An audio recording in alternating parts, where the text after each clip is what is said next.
আজকে আমরা algebraic expression চ্যাপ্টারেরই একটা ইম্পর্টেন্ট কোশ্চেন দেখব কিভাবে সলভ করতে হয় বা কিভাবে ভ্যালু ফাইন্ড করতে হয়। তো দেখা যাক আমরা আজকে কি কোশ্চেন নিয়ে আলোচনা করছি আর কিসের সলিউশন আমরা আজকে দেওয়ার চেষ্টা করছি। তো কোশ্চেন কি বলেছে, if 7a + 5b - 3 = 0 then find the value of b given that a = -1। So আমাদেরকে এর ভ্যালু দিয়ে দিয়েছে, আমাদেরকে একটা অ্যালজেব্রিক এক্সপ্রেশন দিয়ে দিয়েছে অ্যাজ আ ইকুয়েশন ফর্ম। আমাকে কি করতে হবে, find the value of B. তাহলে আগে আমরা ইকুয়েশনটা লিখে নিই। 7a + 3b - 3 = 0।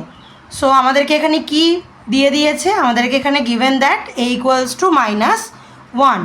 So 7a means কি, 7 × a, 3b মিনস কি, 3 × b, আর -3টা ইকুয়ালস টুর এই সাইডে চলে গেলে সাইন চেঞ্জ হয়ে যাবে, কি হয়ে যাবে, এটা +3।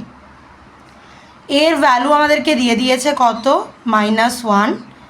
3 × b, 0 + 3 করলে 3 হয়ে যায়। বি এর ভ্যালু দেয়নি, বি এর ভ্যালু আমাদের ফাইন্ড করতে হবে। সো প্লাসে মাইনাসে মাইনাস, 7 × 1 = 7, সামনে কিছু নেই মানে প্লাস সাইন। সো প্লাসে মাইনাসে মাইনাস, আর 7 × 1 = 7, +3 × b = 3। -7টা যদি আমি ইকুয়ালস টুর ওইদিকে নিয়ে যাই তাহলে সেটা প্লাস হয়ে যাবে। তাহলে 3 - 7 এদিকে এলে +7। সরি, এখানে কোয়েশ্চেনে 5 ছিল, আমি এখানে 3 লিখে ফেলেছি। এগুলো সব হয়ে যাবে 5b। তো এবার আমরা কি পাচ্ছি, 5 × b = 10। সো 5টা বি এর সাথে মাল্টিপ্লাই হয়ে আছে, ইকুয়ালস টু এদিকে এলে কী হয়ে যাবে, ডিভাইড হয়ে যাবে।